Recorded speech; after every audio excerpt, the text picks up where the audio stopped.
Hello, my name is Kit Cabello of Hard Lens Media, and we're conducting a very special interview here at the Q4 radio station. You can listen to Hard Lens Media every Saturday from 11 a.m. to 1 p.m. Central Standard Time on Q4 Radio. You can see us live stream on our Facebook and YouTube page as well. In this interview, we are going to be interviewing one of the candidates who's running for governor. He's a third-party candidate with the Illinois Libertarian Party, Kash Jackson. Kash Jackson, thank you so much for joining us. Pleasure to be on. Thank you so much. So, for our viewers here on Can TV, I think it's important for them to know who you are and why you are running for governor of this state. My name's Kash Jackson. I'm a retired Navy veteran. So I did 20 years, retired in 2016. And I began my political aspirations when I realized that the country I had defended and the Constitution that I had supported and defended for 20 years wasn't the nation, it wasn't the state that I thought that it was. And through my own experiences of going through family law court, it opened up the doorway to me to begin looking at other avenues and aspects of our government and how it's treating our people. And when I looked through that door, I didn't like what I saw. And like any other citizen, I could make a choice to do nothing and be complicit, or I could try and do something about it. And I elected to do something about it because I believe in freedom and what I fought and served for. Now, we've asked this question time again to third-party candidates that we've interviewed on Can TV. There's been little mention of any independent candidates nationwide running for office. What have been the challenges that your campaign had to deal with to get attention from the media so that you could be on any debate stage? Because there's always something hindering a third-party candidate from being on the debate stage. From 2016, for example, Dr. Jill Stein and former Governor Gary Johnson, both respectively, Jill Stein from the Green Party, Gary Johnson from the Libertarian Party, could not be on the debate stage with Hillary Clinton or Donald Trump. Right. Hey, we're doing a disservice to the American people. All across this country, we're seeing third parties and independents, their voices are being silenced and ignored. And that does an injustice to all of those citizens out there that don't identify as being a Republican or a Democrat. In all honesty, the majority of voters are independent or moderate. They're not really right-leaning or left-leaning. They're mainly in the middle, and those are the ones that are going underserved and unspoken, and they feel very disenfranchised that they don't have representation. And we have to demand that. We have to demand that the other candidates that are running have the opportunity to debate, to pitch their ideas and their policies, and let the voters decide. Does that make sense to me? Does that represent my ideals and my beliefs, or doesn't it? Mm-hmm. But they have to be given the choice, and they have to be able to see and hear what our message is. Mm-hmm. Now, when we interviewed Jeffrey Cubbage, who was with the Green Party, he's running for water reclamation, he definitely went on the record saying that Illinois has the strongest draconian laws against third-party candidates. For example, if you're running for any office, a Democrat or Republican needs about 5,000, 2,000 at the bare minimum to be on the ballot, to be on the debate stage, whereas if you run as a Libertarian, Green Party, etc., you need about 25,000 signatures plus an additional 25,000 signatures. So essentially, as you're going to try and run for this office for governor, what is the main goal to really reach at in regards to being on the debate stage and also being recognized as a legitimate party? Well, the first major obstacle is gaining ballot access. And as you stated a moment ago, we have to get 5 times the amount of signatures. So we have to get approximately 50,000 signatures just to get on to the ballot. That's a significant mountain for us to climb. And we're climbing that mountain. We're going to achieve ballot access. And so our next major obstacle is going to be being kept out of the debates. Mm-hmm. And normally the League of Women Voters puts the major debates on. And so in previous debates, what they've required is that you were polling at 10% to be able to get an invite into those debates. Well, we don't know, where are they polling? Are they polling a statewide average? Is it a certain demographic? Is it a specific region? You really have no way of knowing. So we have to develop name recognition across the state to hopefully obtain what Democrats and Republicans already have accessible to them, and that is statewide name recognition of who we are and what our campaign and our party believes. And I believe that we're going to do that. We're going to achieve that name recognition across the entirety of the state. We're going to get into the major debates. And if we don't, well, then that's something that the people of the state should definitely be upset about. Now, on our radio show, you definitely mentioned that your goal is to become governor and to build a strong coalition so that you can get into that seat. But it's quite clear that, you know, for this party, especially the Libertarian Party, to be recognized, you need to reach 5%, and that's a huge milestone. So at one point, the Green Party was recognized. They lost it here in Illinois. What does that 5% mean for the Illinois Libertarian Party? Should you get and we can go past that barrier of 5%? What will it mean for this party in particular here in the state for future elections? Should you get enough polling?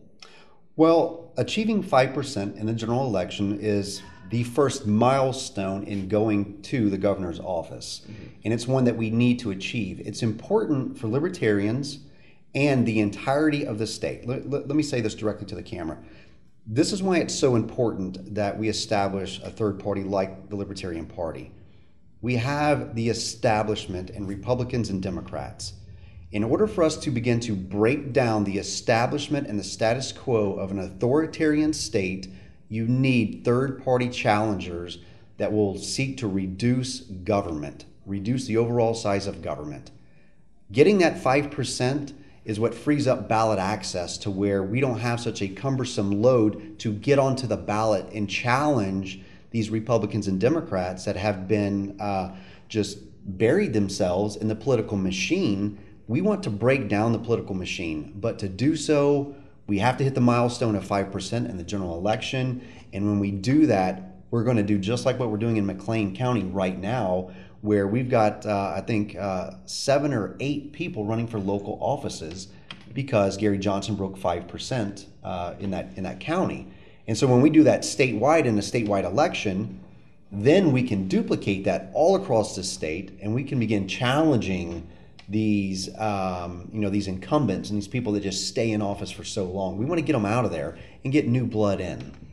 It's important to note that the United States is the only major democracy, republic, that doesn't have a vibrant multi-party system. We see that same system in European countries, in Canada, Australia, and in numerous other countries that have a democracy or a parliamentary system. They have a vibrant multi-party system. So there is this possibility of you being on a debate stage with J.B. Pritzker and Governor Bruce Rauner.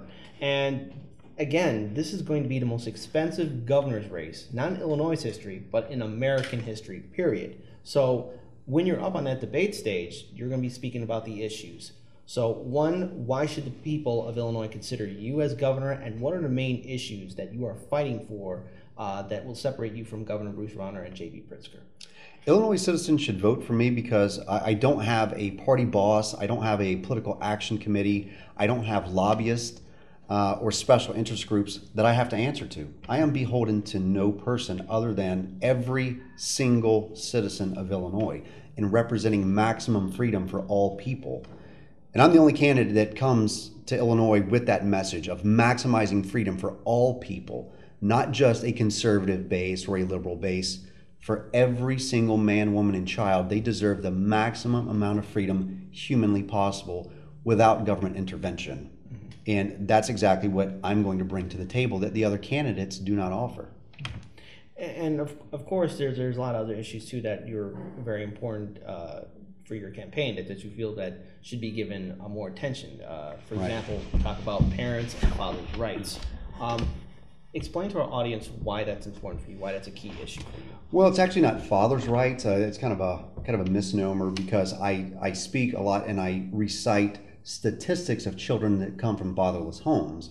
But I actually fight for parental and children rights. So for moms, dads, and children, I fight for everybody.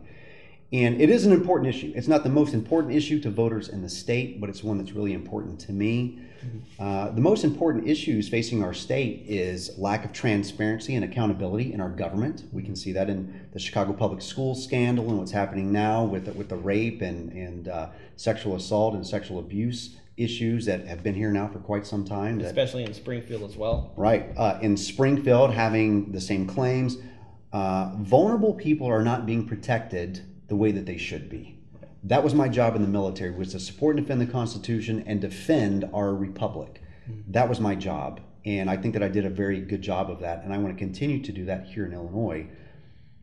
And then we need to address our fiscal issues, our lack of economic opportunity, especially in some of our more vulnerable communities where they don't have the robust infrastructure and an economy there for jobs and education. We need to focus there. We need to build these up to lift people up out of poverty. I'm not one for handouts and welfare. I'm of the mantra of, teach a man to fish. We have to ensure that all of our citizens have an equal opportunity to achieve success, not guaranteeing an equal outcome or end, right, but an equal beginning in having the ability to achieve something that they want to achieve in this state. And that's something that I'm going to fight for. I'm going to fight for the people that are going underrepresented and don't feel as though they have a candidate and a party that really represents them and their belief system. And that's what's unique about the Libertarian Party, is that we do that. We fight for all people all the time, not just for a specific voting base. So when we did a debate coverage between you and your other two candidates that were running for the nomination for the Illinois Libertarian nomination to run as governor, I asked this question to all three of you, and I feel it's important that our audience on Can TV knows about it as well. Essentially, should you become governor, you will be by yourself in Springfield, and you'll be dealing with Michael Madigan and the Democrats in the Illinois State House and Senate, as well as the Republicans in the Illinois State House and Senate. So you'll be by yourself. Are you prepared to compromise on certain issues in order for there to be some stability? What are you prepared to stand up for in regards to what you have made in regards to campaign promises?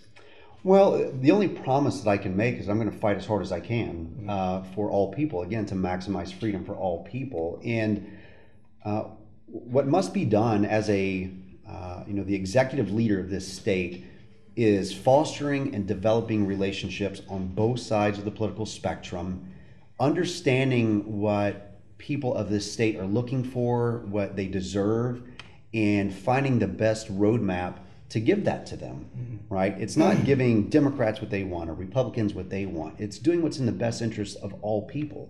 We have to focus on our fiscal issues. It's the most looming issue here. The fact that our property taxes and our effective tax rate here is the highest in the nation. It's crippling people. It's driving people out of the state. I want to enact a 5-year property tax freeze, allow wages to catch up. I want to enact a 2/3 voter referendum. And so before local officials can raise taxes, give those citizens the ability to say yay or nay.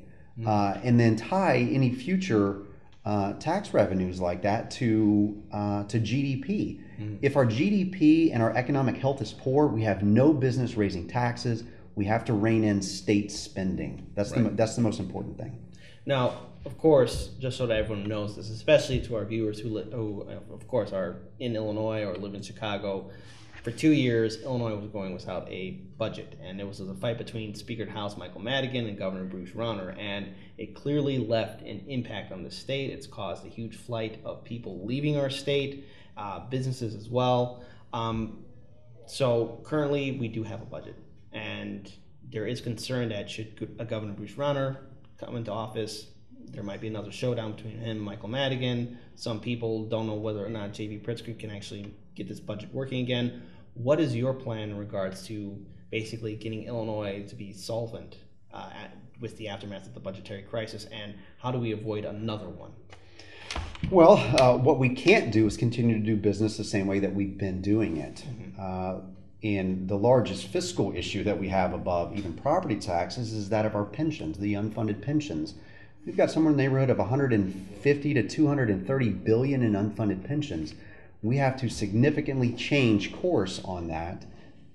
We have to honor the constitutional obligation we have to current and past state employees, fulfill that obligation. But I would like to see Illinois transition over into a hybrid system of a self-managed plan, much like what the state university retirement system looks like right now. It's been in place for 20 years, so it's nothing new to Illinois.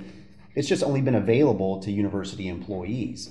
Let's open that up to all state employees and give them the option to opt into that program, especially for those in the Tier 2 system right now.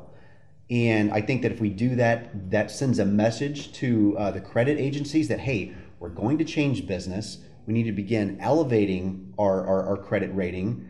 But to do so requires us to make bold changes. And so that option is constitutional, number one. But secondly, again, and very importantly, it sends a message that Illinois is trying, they're looking to alter path and to put itself back on a fiscally responsible track that we're not currently on. And so we have to change course on that. And I believe the next option is then addressing income taxes.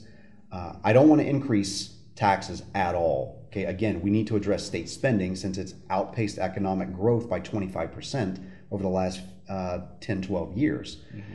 So I want to reduce state spending, reduce the size of government, reduce the administrative overhead in our educational system. That can begin to help to bring down property taxes.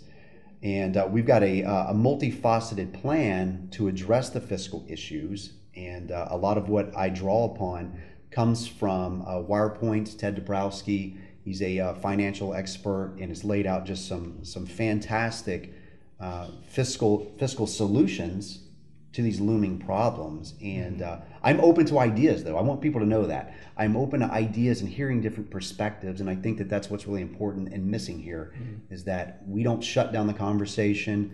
We listen in and consider all aspects of the different pieces here that's affecting our economy, and consider those before making decisions. And when we begin to do that, I think people are going to begin to gain trust back in their elected officials. It's going to bring people back to the state of Illinois, and we're going to see job growth begin to occur. But we have to make some hard choices right now.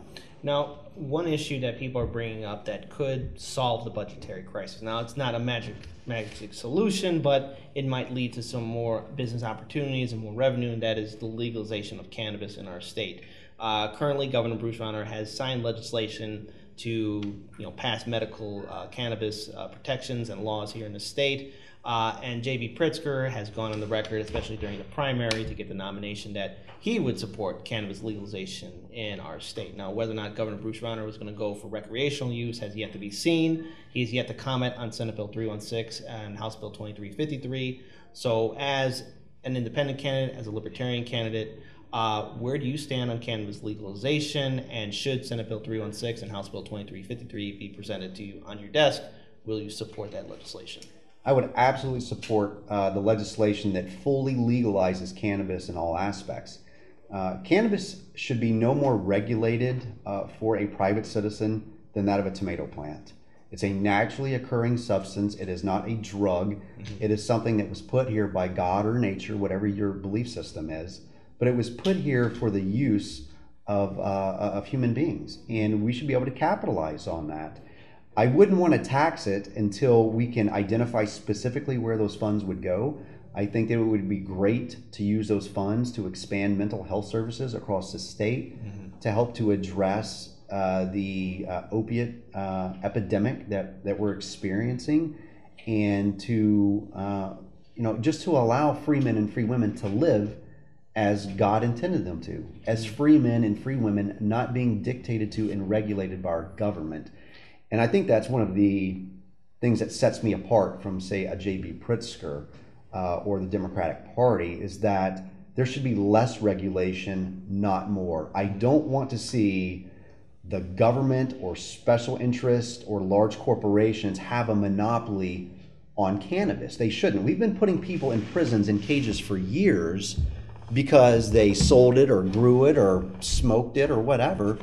And now we're shifting from that to a for-profit system to now where the establishment can use that to make money and continue to fuel their system. All the while, we're not even having a discussion of how many people are incarcerated right now that shouldn't be behind bars. If we're even having the conversation of full legalization, prior to that, we should be having the conversation of restoring freedom to people that were unjustly incarcerated for a victimless crime. That's where we should begin.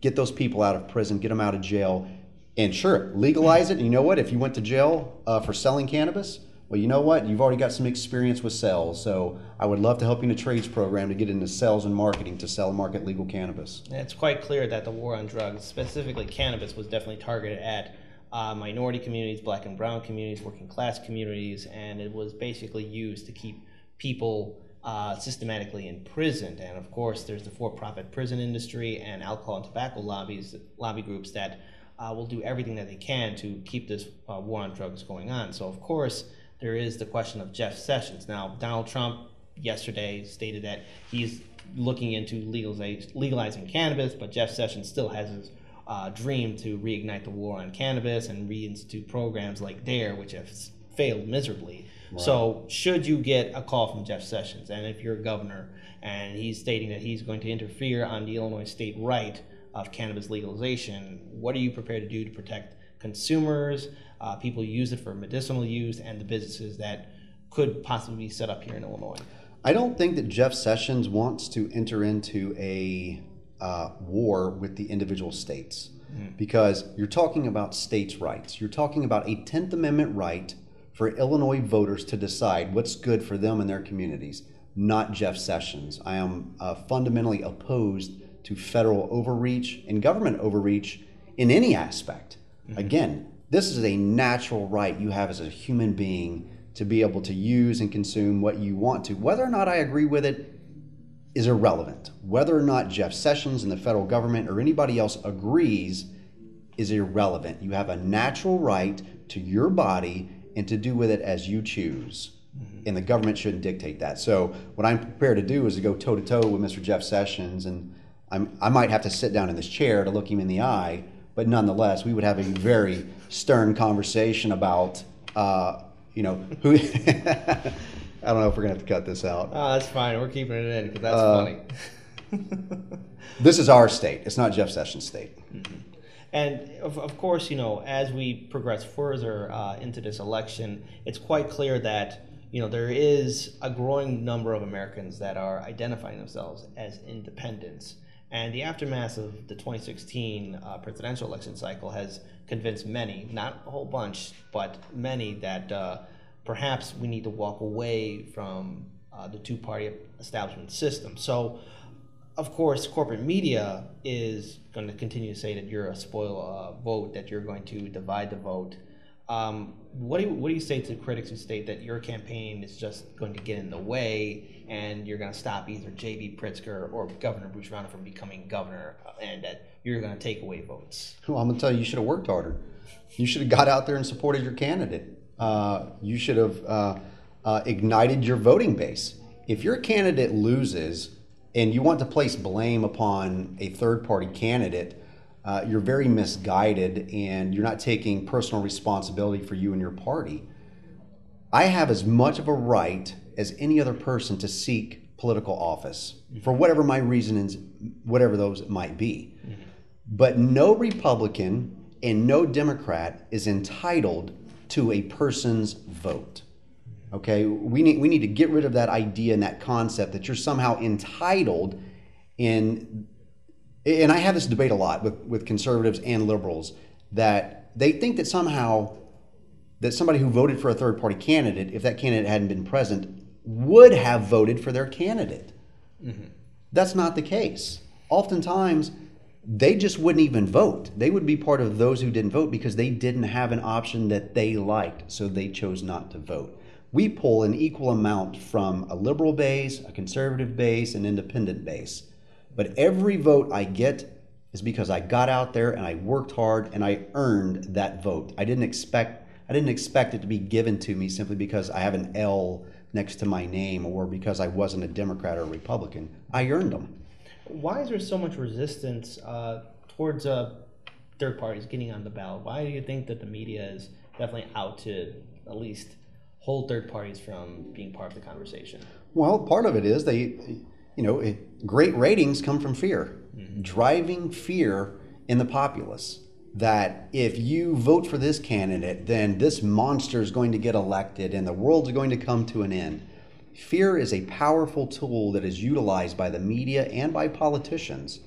The only thing you should really be afraid of, let me tell you, the greatest threat to freedom isn't in Afghanistan. It's not ISIS. It is not Korea or Iran. The greatest threat to your freedom lies in the pen in the hand of a legislator in Springfield, because every day they sign away our constitutionally protected, God-given natural rights, and we permit them to do it because we continue to keep a two-party duopoly in place.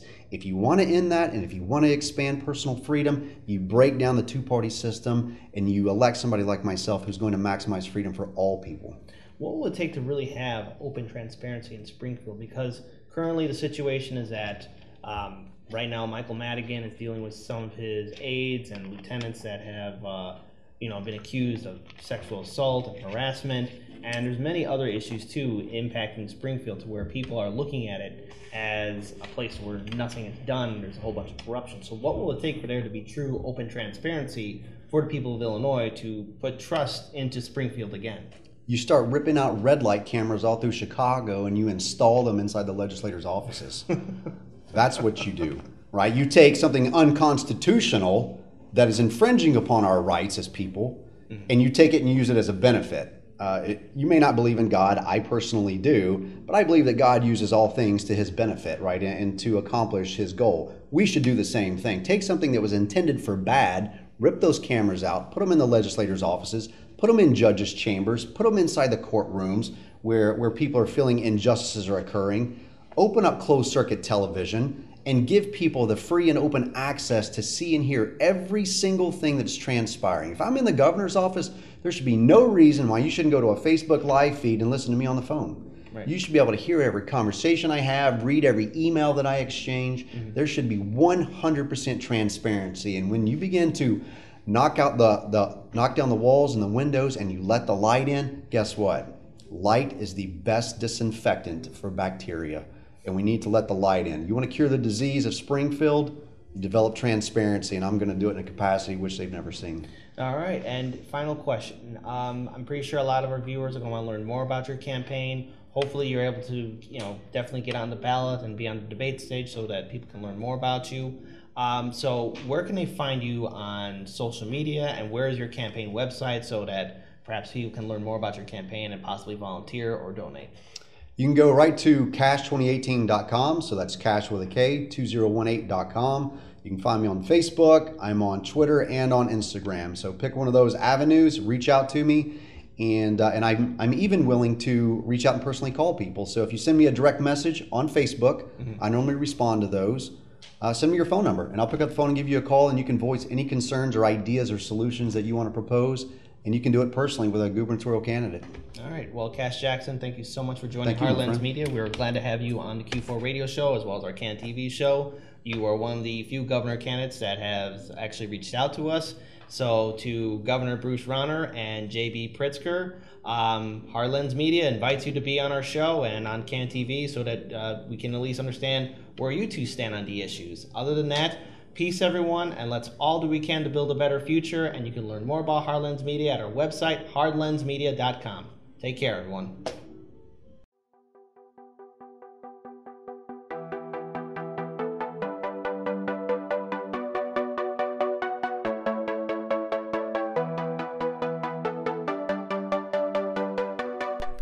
You're watching Heartlands Media.